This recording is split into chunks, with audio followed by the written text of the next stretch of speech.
There's a beloved UU hymn that has been rattling around in my mind a good bit lately. It is almost 100 years old and was actually chosen to be the very first hymn in our gray hymnal. May nothing evil cross this door, and may ill fortune never pry about these windows. May the roar and rain go by. Though our sheltering walls are thin, may they be strong to keep hate out and hold love in. To keep hate out and hold love in. How much do we wish these things for all of the spaces that we're in? We talked about sanctuary last week, both some of the meanings for it and also how to find and settle into our own inner sanctuary, our own interior places of peace and stillness where we can turn for renewal and calm. One of the ways that we can tap into those inner spaces of calm is often through our touchstones. These may be phrases or poems or even songs that help us return to our inner space. And I don't know if it's more about the words or the music that helps make that shift, but I do know that it has to be at least the music to get there, at least for me. Sometimes the word too, but they're never without the music that ripples through me. And the hymn, May Nothing Evil Cross This Door, is one of them. It's also one of my top 10 favorite UU hymns. But it actually speaks both to inner stillness and to outer peace at the same time. It has one of the most calming tunes to it. And what it's talking about is creating our places of peace and creating our sanctuaries, creating places that keep hate out and hold love in. Now, I admit the words place and space have gotten really challenged during our time of perpetual lockdowns when we're gathering in metaphorical and digital spaces far more than gathering in physical spaces. I'll even confess something to you. There are a lot of readings and such that we share in worship as well as other gatherings that I've been fiddling with the words of a bit more than usual. I've had to change things like the space we're gathered in to times that we come together. And even then, it still misses out on the fact that sometimes we're not only viewing things from different places, but also seeing them at different times. We have really now arrived in a time when we have to think about place and space in many different ways. For the most part, we've each been spending a lot of time lately in whatever space we may call home. Having a sheltering place that we call home is an ancient need of humans, really of all animals and other living species. Shelter is one of our basic needs. At the minimum, we need a place that shelters us from weather conditions that may be detrimental to our health.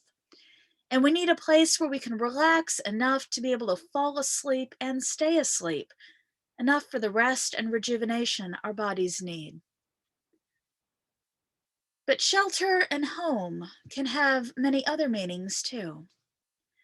With the pandemic, the meaning of safety and shelter has definitely expanded to include shelter and protection from outside disease that we may catch and spread to others. But there are also many less tangible needs that we have for our shelters and homes. A place where we can feel safe, where we have our nest, a place that is familiar and allows us to relax. Now, not every home provides all of these things, and there are many who struggle with meeting many of these needs, even the basic needs.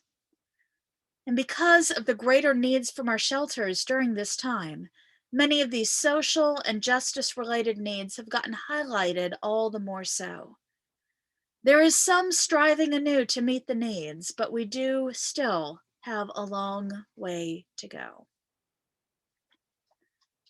Whatever space that we may be taking refuge in, however large or small or tiny even, we can make that space to be what we need. And we can bless that space to be a place of peace and comfort for us. A really cool ritual that's not done nearly as much as it could be, and I'm a geek for rituals, so lots of rituals are really cool. But this one, it's not done as much as it could be, is house or home blessings. You've probably heard of some possible elements of these sorts of things. Things like the pagan or earth based tradition of burning sage all around a new space or a space that you're in if it just needs it.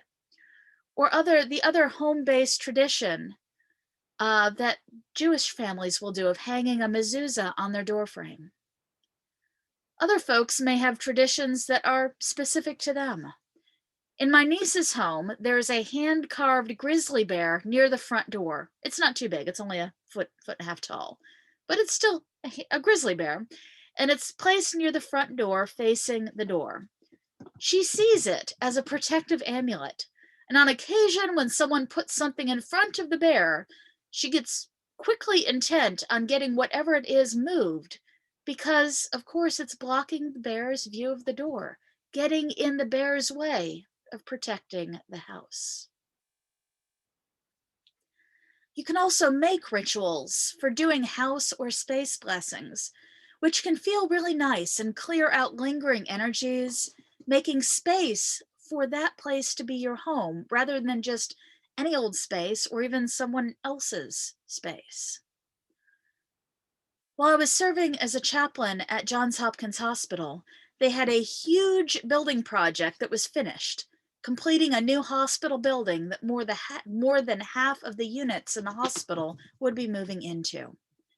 It was really a big deal for the hospital, and nearly everyone was getting involved in some form or fashion. I came up with the idea of doing blessings for the new spaces that the hospital units would be moving into. And then that expanded to also include farewell rituals for the spaces they would be leaving. Many of the chaplains pitched in, and we created a nice blend of ritual actions along with sharing, both things they wanted to remember about the old space and hopes for the new. Since sage burning, or really burning anything at all for that matter, were really a no go in the hospital, we had to do something different. So we used a bell that we rang in every corner of the new space to ritually cleanse that space. Many of the units of the hospital units took us up on one or both of the rituals. And although the nursing staff admitted they thought it was a little hokey ahead of time, they fairly universally got something out of the rituals. There are some other things we can do for our sheltering spaces too. One of the philosophies that I love returning to is the popular decluttering method created by Marie Kondo, the KonMari method, which, by the way, Marie Kondo, KonMari, it's actually just her name flipped around. Now, what I like most about it is the core philosophy behind her method of tuning ourselves in to what brings us joy and then filling our homes and the spaces we inhabit with those things. The things in our spaces are what set the way it feels for us. It can feel filled up or cluttered, noisy, reminding us of what we don't like in life or don't have in life, or it can feel calm and peaceful, reminding us of what brings us joy. Now, that doesn't mean our homes need to look like they could be pictured on magazines either. In fact, when I look at those pictures, I often think of how they actually don't feel very homey or comforting and might, in fact, be fairly uncomfortable to be in for long periods of time.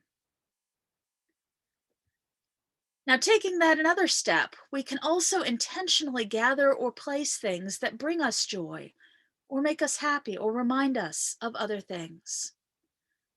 Popular author Gretchen Rubin has spent a lot of time growing and nurturing happiness in her life, a journey that she describes in her two books, The Happiness Project and Happier at Home. One of the physical things she talks about with regards to homes is making a happiness corner, or more than one, or a happiness altar in our spaces. It's a space where you gather representations of things that make you happy, so you can remind yourself of them and lift your spirits when you see that corner or that space. Now, before you go into thinking that that's hokey too, let me ask, How many of us keep things around? Photos, mementos, books, and put them in a space where we'll see them just because they make us happy. There you have it, your own informal happiness altar. Now, not only can we work on making the spaces we live in safe and peaceful and joyful, but we can also strive to make the spaces that we gather that way too. Of course, during these times, that primarily means our virtual spaces. We light chalices, share treasured words, remind ourselves of our covenant, and fill our spaces with music to infuse them with love and peace. But given how tumultuous our world is, that doesn't always mean that they are peaceful all of the time. In the first place, they're filled with all of our various human personalities. And while we all mean well and have similar ultimate goals we're striving for our congregation, for our faith, for our world, that doesn't mean that it is always smooth sailing for us. And then there are the unfriendly intrusions from the outside that also come in from time to time. We had one of these just this past week when we were the target of a raid during our Zoom coffee hour. And while we hope that our sheltering walls will keep hate out and hold love in at all times, that doesn't mean that we'll always be successful. There is a lot of hate out there in the world. Opening our doors, letting our walls be somewhat permeable does mean that hate can try to get through. But there is something that I absolutely believe, that our love and compassion is greater than any hate that sticks its little nose through our door. They are greater and will always be greater.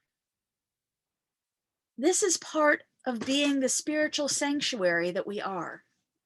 We know our walls are strong, walls that are physical and walls that are metaphorical.